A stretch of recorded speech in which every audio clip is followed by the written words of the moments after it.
అంటే మీ ప్రస్తుత ముఖ్యమంత్రి గారు పార్టీ అధ్యక్షుడు కూడా ఆయన మొన్న అంతకుముందు కొంతమందికి ఎమ్మెల్యేలు ఇచ్చారు, తిరిగి మళ్ళీ వాళ్ళని ఎంపీలు చేశారు. గురుమూర్తిని కూడా మొన్న అంతమందికి ఎంపీ ఇచ్చారు, ఇప్పుడు ఆయన అంతమందికి ఎమ్మెల్యే ఇచ్చారు, మళ్ళీ ఇప్పుడు ఎంపీ ఇచ్చారు. మళ్ళీ మార్చేశారు. మళ్ళీ కన్ఫ్యూజ్ క్రియేట్ ఉన్న దాంట్లో సగం మంది ఇది ఎందుకు ఇది మ్యూజికల్ చైర్స్. అసలు గతంలో ఎన్నడూ చూడని విచిత్రమైన పరిస్థితిని చూస్తున్నాం.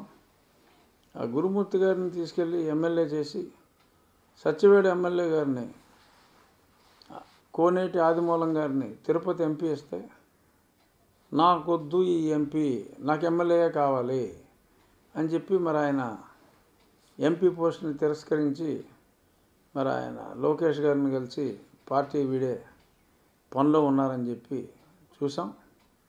ఇలా ఎన్నో అసలు ఇక్కడిదక్కడ అక్కడిదక్కడ ఎక్కడో చిత్తూరులో ఉండే చెవిరెడ్డి గారిని తీసుకొచ్చి ఒంగోలులో వేశారు. ఆ పక్కనున్న నెల్లూరు నుంచి తీసుకొచ్చి యువతల నరసరావుపేటలో వేశారు. నెల్లూరు అంటే పక్కనే అవుద్ది ఒంగోలు, చిత్తూరు రోడ్డు పక్కనే అవుద్ది నెల్లూరు.